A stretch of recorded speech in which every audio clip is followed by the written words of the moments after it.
One thing I love about our show is the totally weird places that our conversations go. I mean, one of our guests was the celebrity chef, Michael Simon, and he and I ended up talking about our trip to the spa together to get a pedicure. Yesterday, I brought David in. He got his first pedicure of his life, and he enjoyed it very much. I will say that the paraffin, the hot wax, frightened him a little bit. It was hot. It was hot. I didn't know what it was. It's like purple in a bag, and they're wrapping your foot in a bag with purple goo, like hot purple goo. And of course, we also had on Tig Notaro, comedian, author, actor. She ended up giving my wife advice on how she can satisfy her obsession with half-popped popcorn kernels. Has she tried sorghum? I have no idea. Should I tell her to try sorghum? Yes, tell her to try. Tell me more about sorghum. Sorghum is like an even healthier grain than popcorn. So that brings us to our guest today. It is Billy Corgan, who is the frontman for the great band, the Smashing Pumpkins. But the thing that I ended up talking to him about was this smoothie that they sell at a bougie grocery store in Los Angeles where I live. The grocery store is called Erewhon. They have these ridiculously expensive smoothies. They often name them after celebrities, and they named one after Billy Corgan. It is called the OG Goth. And wouldn't you know it, I got to ask the OG Goth himself about his smoothie. I don't like things that are too sweet.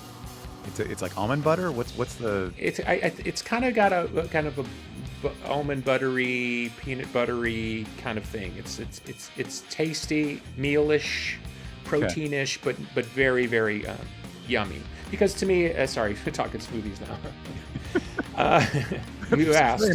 Very important chapter in your journey. Yeah. So that is the conversation you are going to hear next with Billy Corgan. We're going to cover smoothie ingredients. We're going to cover his obsession with wrestling. We're also going to talk some music. Yeah, I promise. And just his general approach to life. So conversation with Billy Corgan from the Smashing Pumpkins coming up next. This is David Green is Obsessed. Very good. Billy, nice to meet you. Hey, how are you doing? I'm good. This show is about things that we obsess about as human beings. I don't know. I obsess about a lot of things. I don't know if you have enough time for me. Yeah, I mean, I want to get to a bunch of them if we have time. But I guess the thing that interested me, like Smashing Pumpkins aside, it seems to be like wrestling is the thing that you have obsessed about a ton over your life. No, that's not true. Actually, I loved it when I was a kid. And then goth teen land, I was like not into it. I didn't really pick it back up again till my late 20s. I'd occasionally watch something, but I was like, it's not for me anymore. And I missed a lot of cool stuff. And then I caught the bug again in my late 20s, and then I've kind of never looked back. But working in the business was not something I expected on doing. And then secondarily, working in the business completely kills your fandom. Working in the business makes you less of a wrestling fan. Oh, I love working in the wrestling business. It's an exciting thing, and it's been certainly a Herculean challenge to try to bring back this great brand, but it'll kill your interest in it. I mean, to be fair, I mean, the music business has killed a lot of my love for music. I've had to really fight to kind of stay connected to music. So I guess it's a similar dynamic. Why does getting deeper inside a thing kill your love of it? I think because I'm an obsessive compulsive person. So, once you lift every rock and turn over every stick, I mean, the mystery goes out of something, Yeah. I mean, when I listened to, Led Zeppelin 4, I wasn't focused on the guitar sound and the out-of-tune vocal, and it didn't stop anybody from listening, including me. It's later you start to break this stuff down. At first it becomes like a passion project, like, oh, I wonder how they did that and why did they do that? And at some point you start sort of almost being critical, not because you're trying to be negative. It's like in order to understand something, you almost have to see the good and the bad in something. And I started doing that with everything. And it's like I was talking to somebody recently, who was very much in the Pro Tools perfect world. And they were like, I can't listen to the Bee Gees anymore. And I was like, what do you mean? And I was like, oh, the vocals are too out of tune. It's like, what are you talking about? But that's the world we live in now, where it's like, things are so hyper-examined, things are so gamed, that it's almost difficult at some point to stay in the fresh energy of discovery. Yeah. I guess I've gotten that way with audio. Like I listen to really great storytelling audio, and if there's some production like glitch, I just can't unhear it. Like it's like I'm focusing on it, and it takes me out of actually experiencing the story in Yeah, some ways. I think there is another side that you can get to. I think if there's anything beautiful about it, if you can find your passion after you have too much knowledge on a subject or too much self-awareness, it does take on a different sweetness. Mm-hmm. Um, like when I think of how amazing the bands I grew up listening to are, given the technology, given the times, given the lack of information, they actually are even more amazing than I thought they were. So I think there's a sweetness there, but you almost got to go through the loss of innocence to get to the other side. Hmm. I love that lesson. I'm gonna think about that a lot and how I can Yeah, apply it to try my life. that one. See if The that loss of works. innocence and regain it somehow. Well, tell me about the National Wrestling Alliance. I mean, you bought the rights to it in 2017. You had to love wrestling enough to want to get in the inside more. I'd worked in the independent circuit, which is kind of like the independent music circuit. You know, there's a lot of voices down there, and a lot of them are smart and interesting, but they don't necessarily, like independent music, they don't necessarily confront the essential existential problem, which is how does wrestling be successful at the highest levels. Then I had working for the second biggest company in the world at the time, which was TNA. Now also surreptitiously, I think, owned by WWE. But back then they were completely, wholly independent. And I learned how to produce television and write for television for the first time in my life. That all fell apart, lawsuits and stuff like that. So then the opportunity came up to own the NWA, and it was like, okay, you can own a really cool historic brand, and you can have total control. That was the attraction. It wasn't really the wrestling business itself. In fact, at that moment, I was never lower on the wrestling business than I was then. So you're talking about like television storytelling. I mean, that is something that we should all kind of pause and remind ourselves. Like this is not a sport in the traditional sense. Wrestling, pro wrestling, it is entertainment television. Yeah, yeah. I mean, the common thing that you hear from the guy on the street is wrestling is fake. And I guess if you said it in court, it's true, but it's not true in the literal sense of application, meaning Okay. they are doing incredibly dangerous physical things in the ring. And they train like crazy for it, right? I mean, the physicality is totally real. The physicality is real, the toll on their body to look the way that they do, the cosmetics are super important to the sport. And like all athletes, they have a shelf life. If you're lucky, you can go into your 50s, but most people, they might be in the business for 10 or 15 years. So they have a clock kind of running. There's different dynamics. And of course, there's different systems by which they can apply their trade, whether it's at the local VFW hall or working for, the biggest company in the world, which is WWE. And so getting into that ecosystem is very, very complicated, understanding its arcane aspects, its roots into carny circus stuff going back to the late 1800s.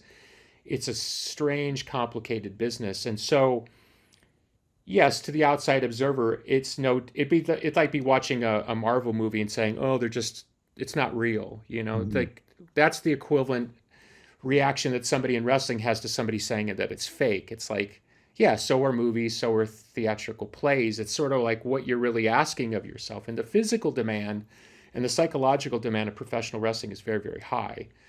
So I have great respect for what people do. Trying to innovate in the business, very, very difficult. Trying to be successful in the business, I would say, is even more difficult.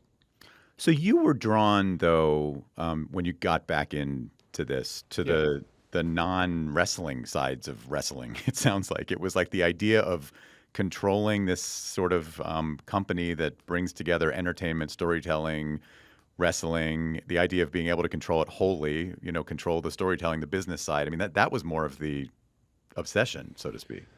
Sorta. I mean, it is fun to make up a world, and wrestling is like creating a living movie that you're sort of making up as you go along. So that's attractive. And it pressed the same buttons for me as improvisational music or something. It's the idea of putting yourself into a very high intense pressure situation and seeing if you can pull off, let's call it the sketch that you have in your mind. Sometimes it works and sometimes it doesn't, but the thrill is trying. And wrestling is one of the last bastions in American culture that still doesn't feel like it's been social media to death or perfected to death. Music certainly suffers from it. as almost everything else in American life. So it's got a kind of a rebellious streak. So that's also part of it too. I mean, I think about, maybe this is stereotyping too much, but if I had thought about there must be some rock musician out there who's big time into wrestling, this person must be bombastic, brash, just qualities that have never been in my mind when I think about you as a musician, as a personality. Like No, you're the well, opposite of what I would have imagined as, a rocker getting into pro wrestling. yeah. Well, my life is full of contradictions. I know to some people they think there's a lot more thought behind it all, but there really isn't. I'm ultimately really impulsive, and my impulsivity has gotten me into a lot of trouble. So I think I've toned that part of my personality down. I'm just very much artistically a person who just jumps in with both feet. I mean, the greatest example is when I said to my record label after we made our successful second album that we were going to do a double album. We didn't have the songs for a double album. I didn't know what the double album was going to be about. I fought them tooth and nail to make a double album, to then turn around and figure out, okay, now that I've just written this check with my mouth, how are we actually going to pull this off? Mm-hmm.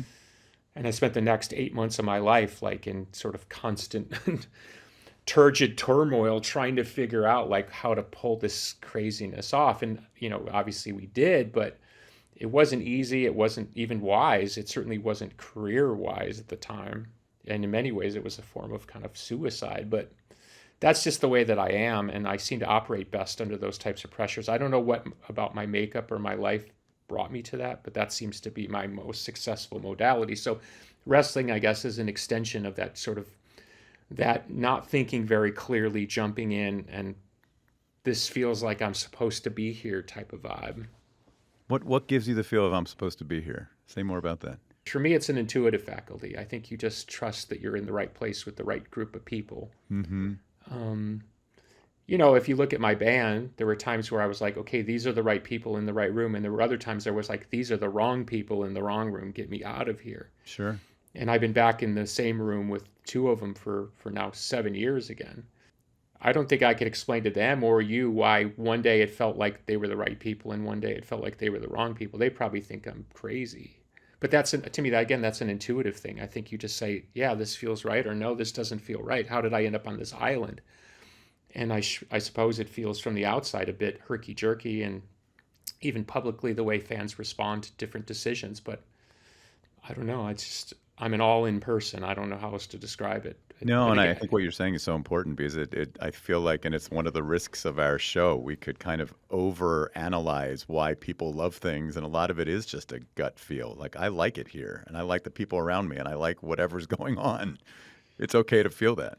yeah, start here, and people get grumpy when I self-aggrandize, but I don't know how else to put it in any other context. I mean, at some point I was in a room somewhere in Illinois and I decided that my life was not only in rock and roll, but I was going to be successful at it. Mm-hmm. And everybody told me I was crazy. Everybody, including my own father, who was a musician. There was no empirical data to suggest that I was going to be successful.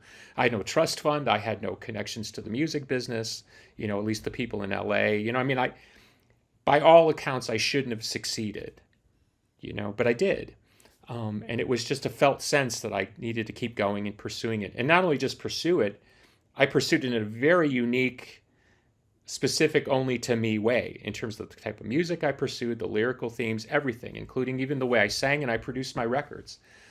And I had a therapist once who told me, once you pull that off, no one's ever going to tell you that you're crazy again, because he said, I sit here every day and I try to manage people's delusions. That's literally what a psychologist does, is to manage someone's delusions, not to dissuade them of their delusions, but to say, hey, by the way, this is probably borderline delusional. What's the productive version? What's the non-productive version? If you want to take a painting class, yes, but don't expect to end up in the Louvre. Well, that's very Chicago, right? Right. I heard the same thing. Hey, you want to play gigs, go to college, play gigs on the weekend, but don't expect to end up on the cover of Rolling Stone. Well, once you end up on the cover of Rolling Stone with that same delusion, no one can tell you. No one can tell you otherwise. Yeah, that's what I'm saying. So, but it's not a perfect intuitive faculty. It's not like every time I felt that little ping of that's where I need to be. In fact, a lot of things were mistakes at the time that ended up being course corrections that ended up being very profitable. I don't mean financially profitable, emotionally profitable down the road. Because I was willing to do the thing I shouldn't have done, I ended up doing the thing I was ultimately wanting to do. Supposed to do, I guess, is kind of the thing I'm trying to point to. Is like there's a lot of things we're supposed to do. But I don't think for most people, they ultimately, when it's all said and done, they do have regrets because they didn't sort of at some point sort of bet against the house. Can I go back to childhood though, since you brought it up? You got into wrestling. This is the pre-losing innocence time, because you were watching it with some of your family, right? When you were a kid in Chicago. Yeah, my great grandmother was in her 80s, barely spoke English, Belgian national, and my grandfather was probably in his 60s at that point. Definitely had his issues with life. Very taciturn, withdrawn. So there I am on a Saturday morning watching wrestling, 1971 in Chicago. I mean, God knows what I was watching. I mean, I remember what it felt like, and certainly the modern NWA in many ways is a reflection of that impression. What did it feel like? It's like somebody turned on the channel to the Mars channel. I'm like suddenly we were watching a program from Mars. Like who are these people and what are they doing and why are they screaming and what is all this strum and drang about? It was sort of interesting to me. Yeah. And I didn't know what I was watching. I mean, obviously it's simple. They yell and they get mad and they get in the ring.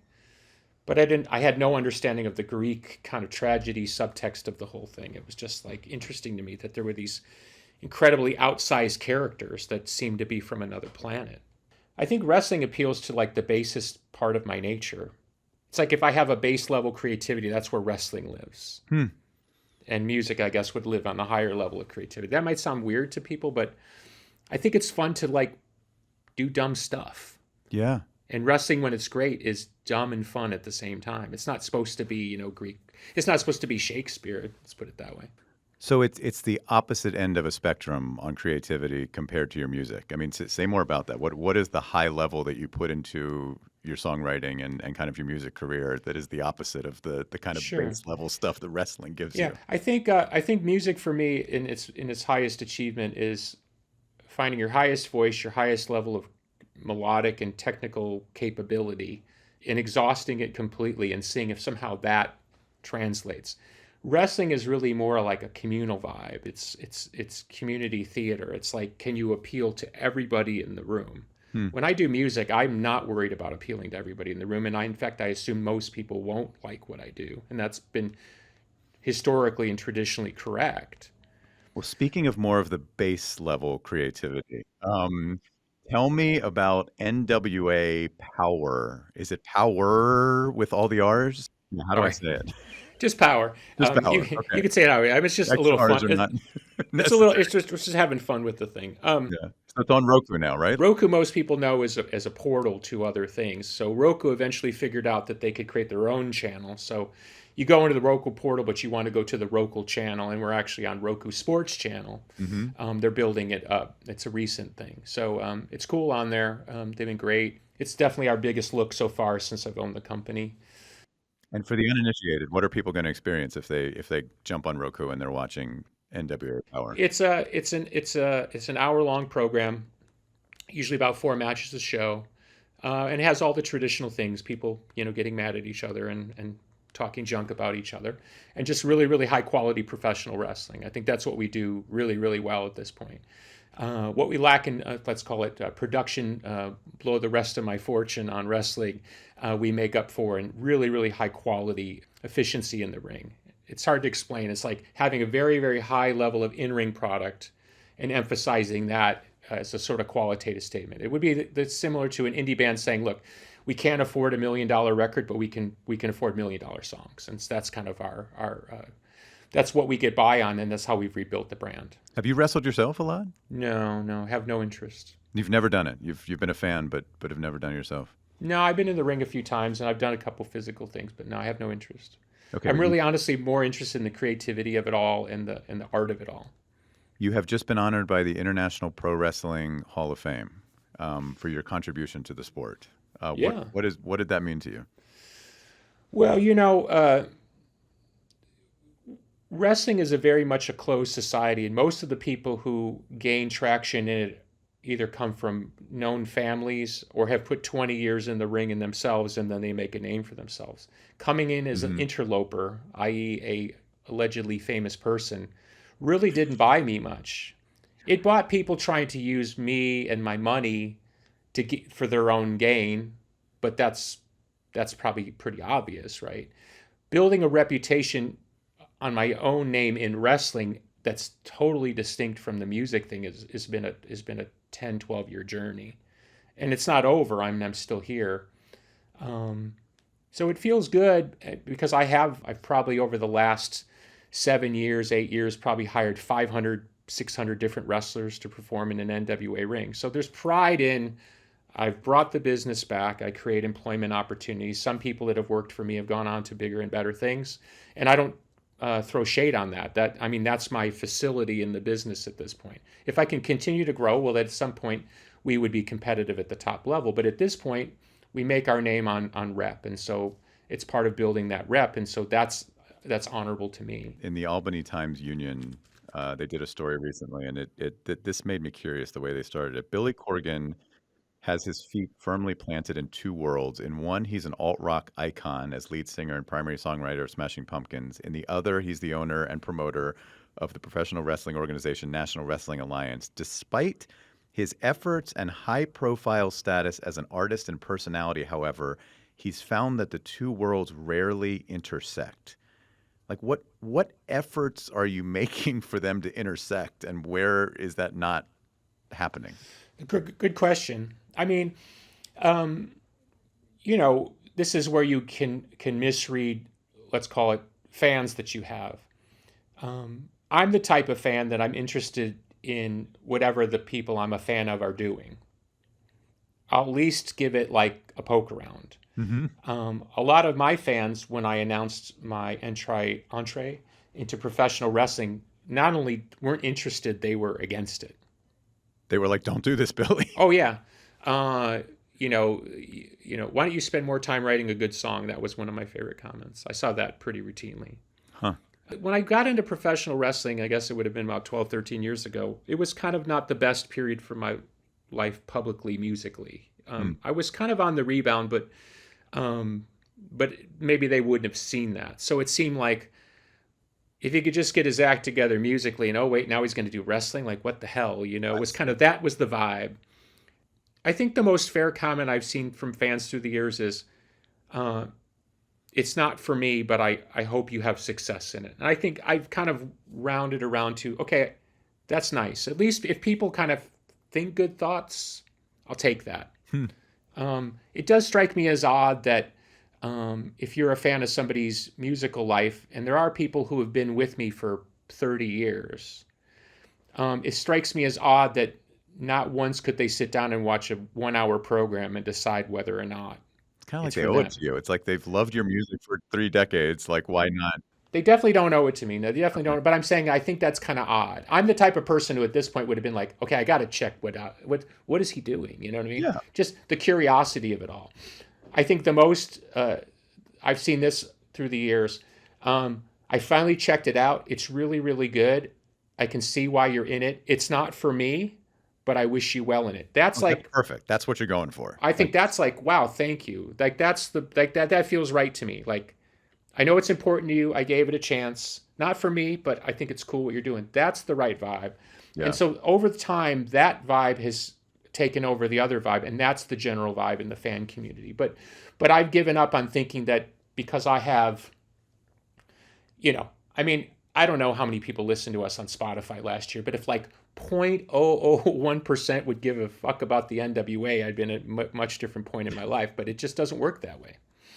Well, people definitely still care about Smashing Pumpkins. It's 30 years. Do they? I mean, well, let's see. You're reissuing Melancholy and the Infinite Sadness, right? A reissue of that album. Has it been? It's been 30 years. Yeah, shocking. Original? Yeah. Does it feel like 30 to you? No.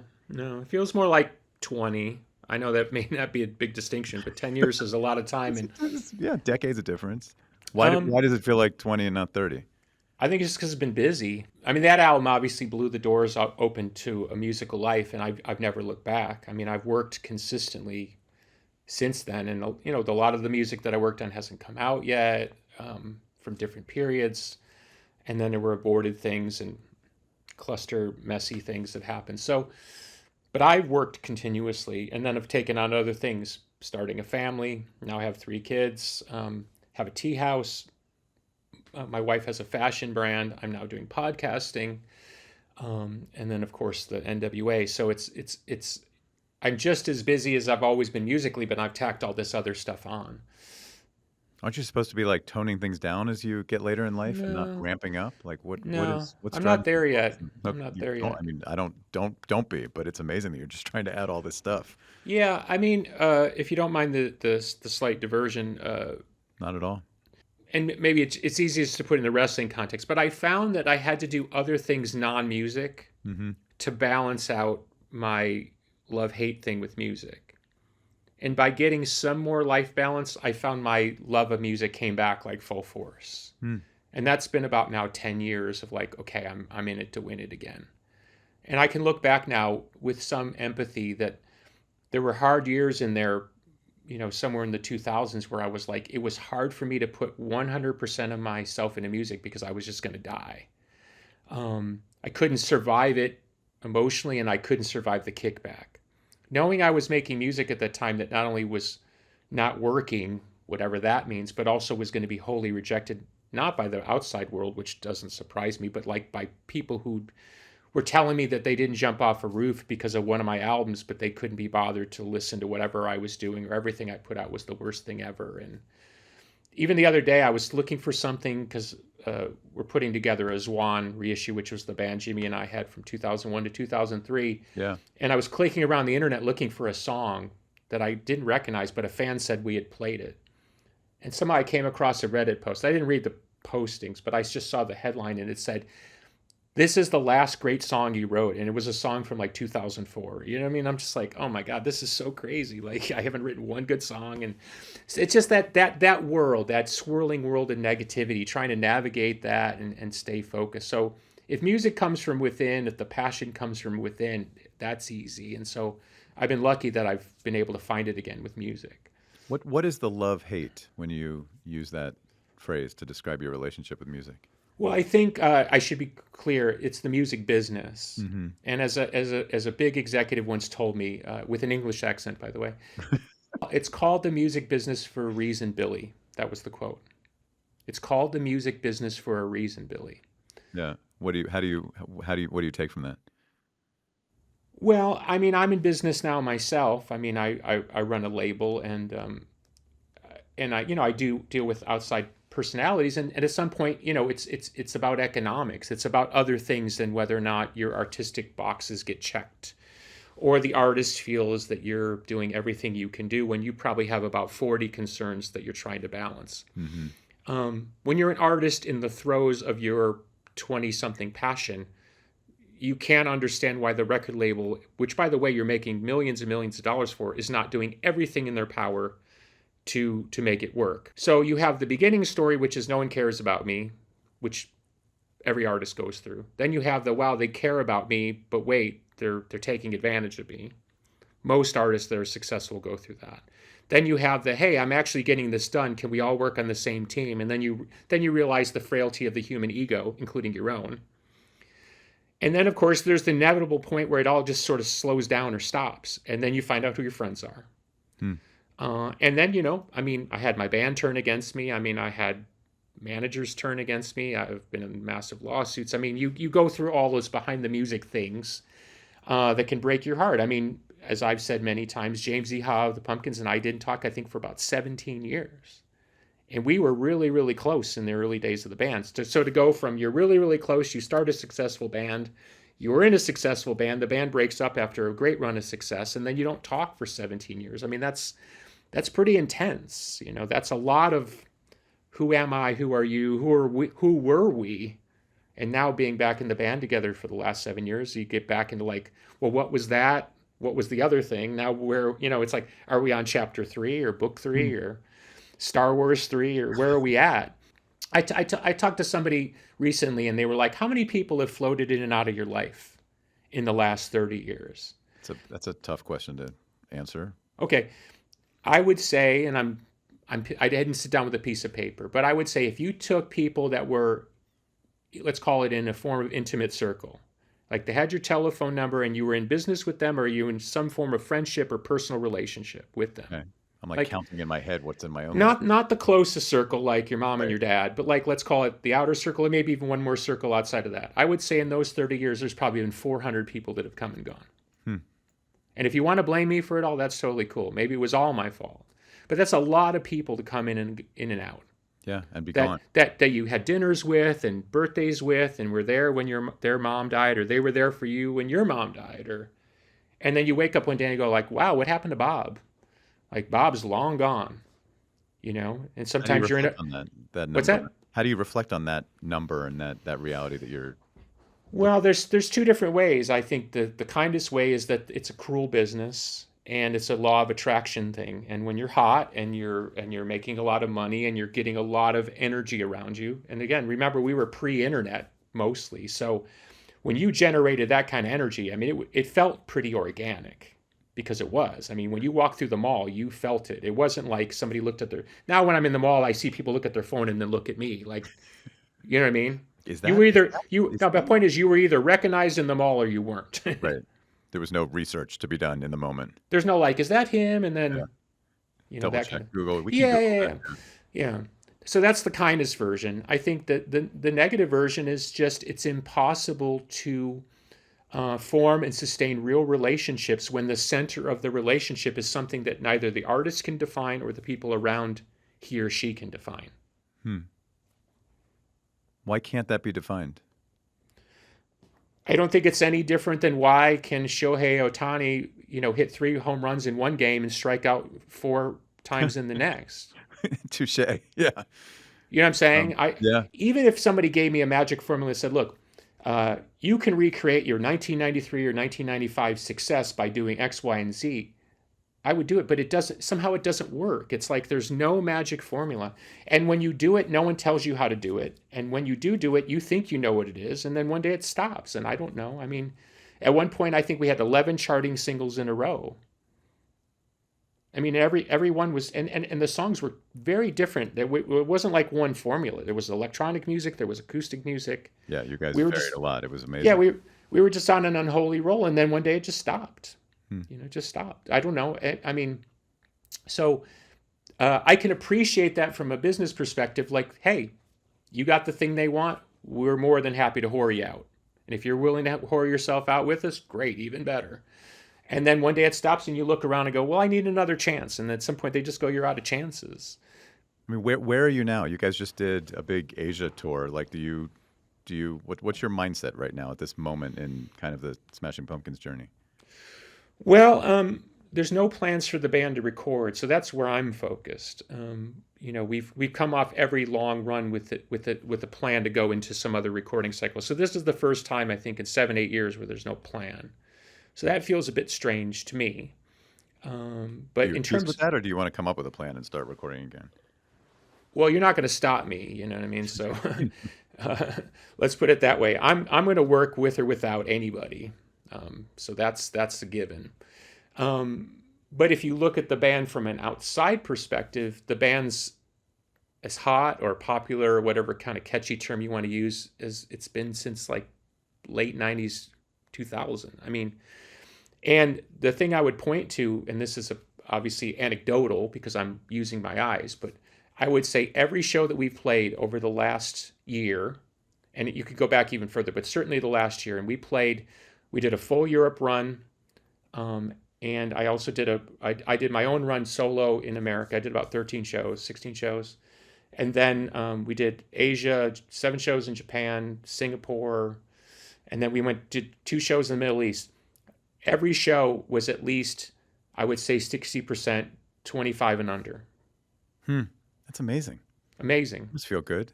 It's amazing. It's like, who are you and where'd you come from? But welcome. This is awesome. So whatever's going on with young people and what we represent or our generation represents is very, very interesting because I can't point to like one thing. It wasn't like there was a movie or a commercial or,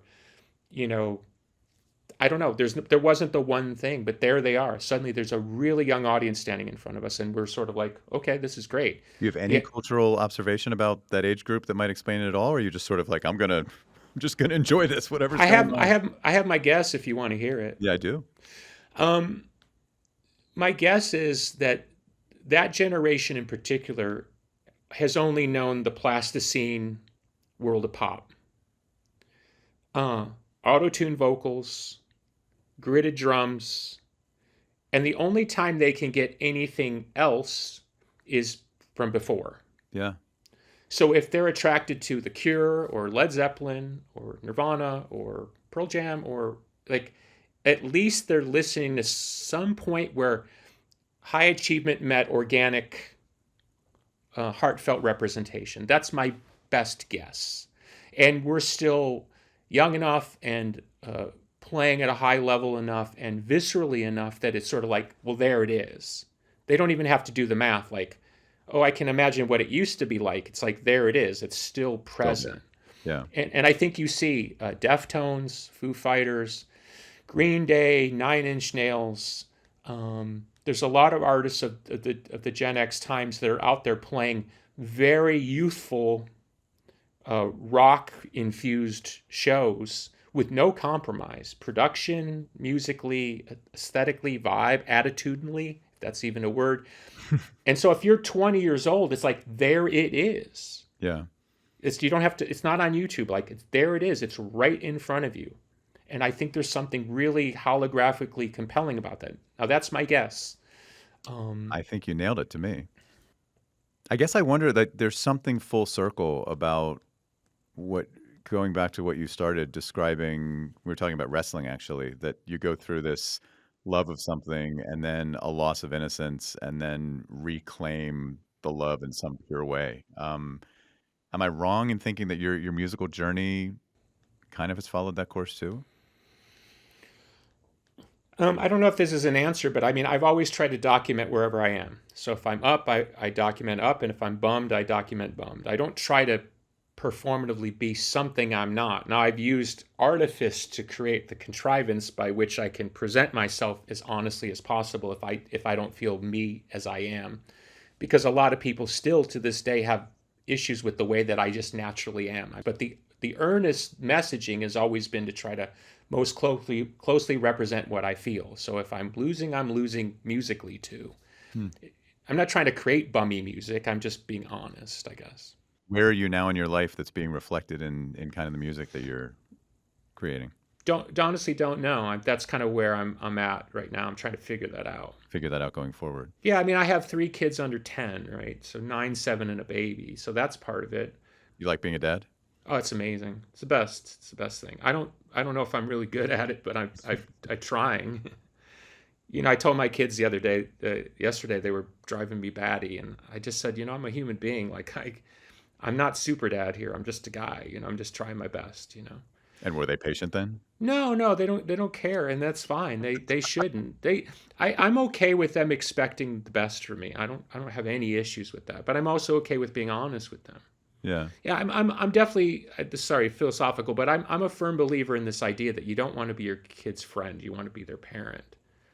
But I think there are times where you could raise your hand and say, look, I'm just one dude here. You know what I mean? I don't have all the answers, and they're too young enough to understand that. I didn't see good parenting modeled. I mean, it was all from television. I mean, I had 3 parents, you know. One beat the fuck out of me. Another ended up in a mental institution. The other one ended up in jail. And that's just giving you the Cliff Note version of the story. So I don't have good, like, you know, Sally was a great parent and I'm going to follow what Sally did. I don't have any of that. You're kind of charting the course on your own and figuring it out. Well, I try to remember what I liked about what my parents did. Like, I loved that my father, in his wisdom, he was big on you decide. He wasn't do this. It was like, okay, here's door number 1, door number 2, you pick.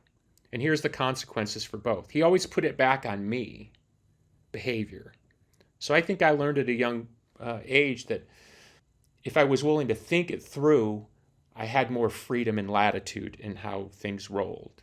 But I do think there's something about that, and I try to do that with my kids. It's like, look, you want freedom, you got to earn freedom with trust. I'm not just going to hand it to you.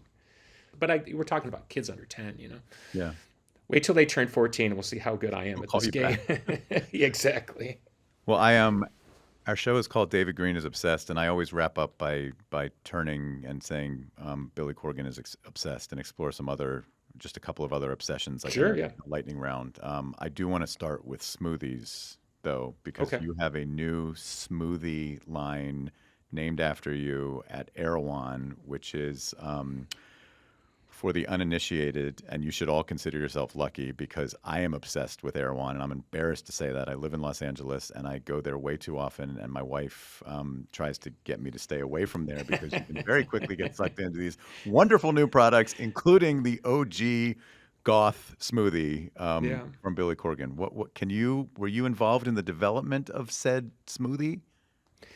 My wife is the foodie of the family. Okay. And she does have a relationship with the Air One ownership. So Got it. she had reached out to them and said, I would love that Billy do one of these. And they were amenable to that. So I let her develop the recipe, knowing what I would like.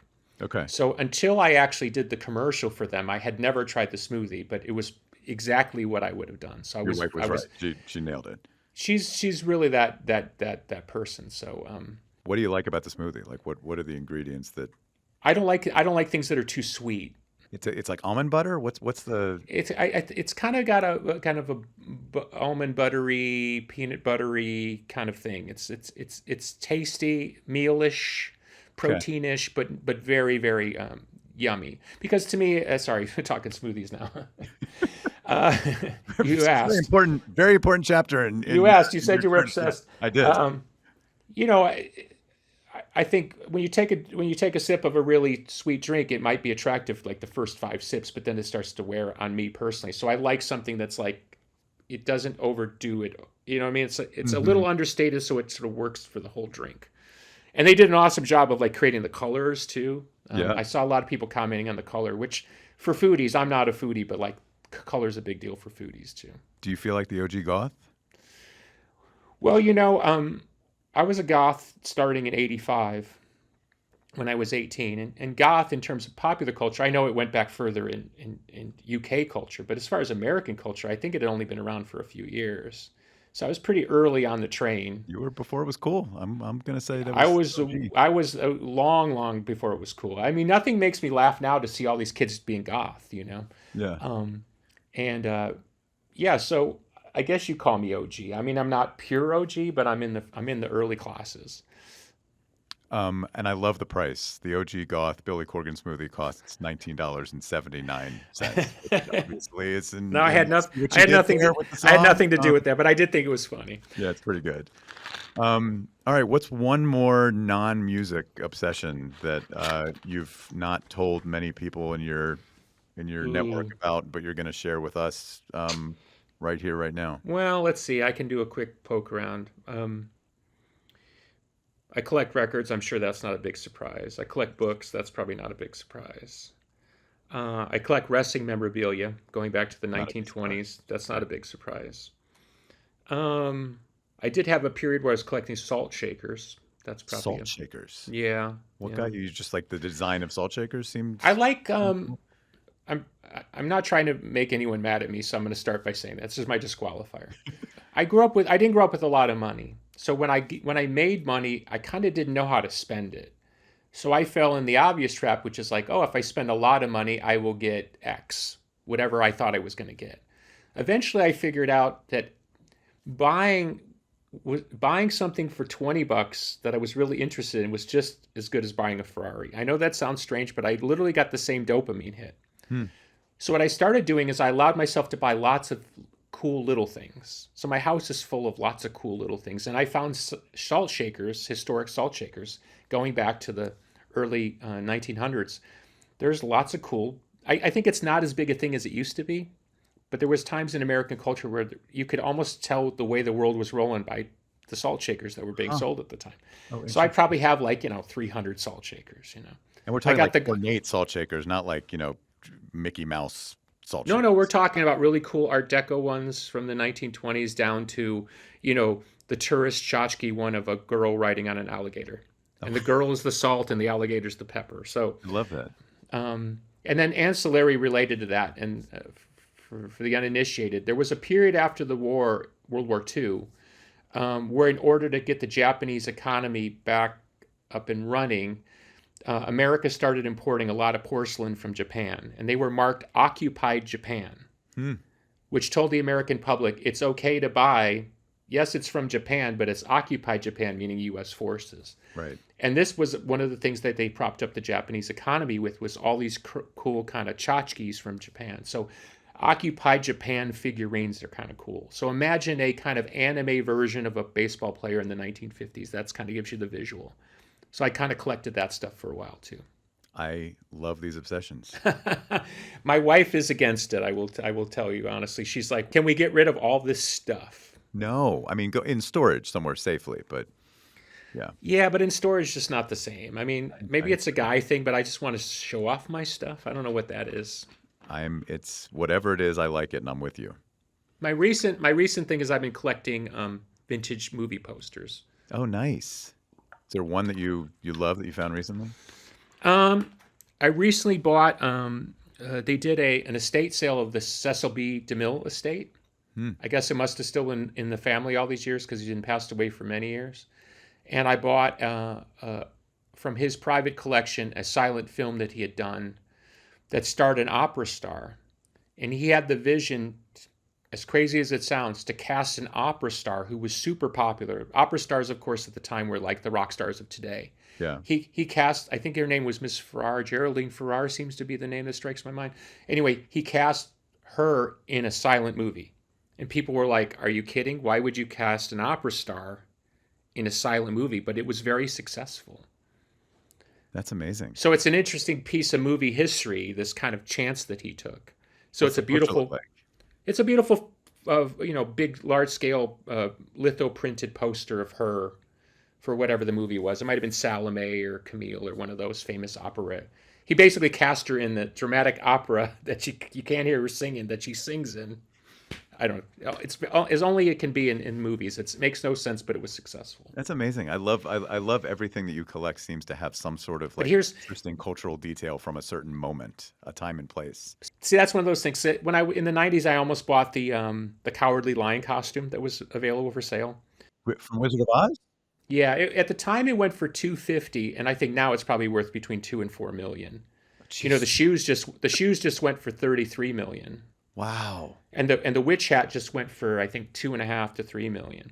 But at the time in the '90s, the Cowardly Lion costume went, I think, for $250. But I almost bought it. But like, it would be the same question. Like, people would ask me, "Why would you want the Cowardly Lion costume?" One might ask. Okay, right. Yeah. And my answer is always the same. It's like, you come over to my house and somebody goes, "What the hell is that?" And well, that's the Cowardly Lion costume. The thought of just standing there and being that guy always makes me laugh in my mind.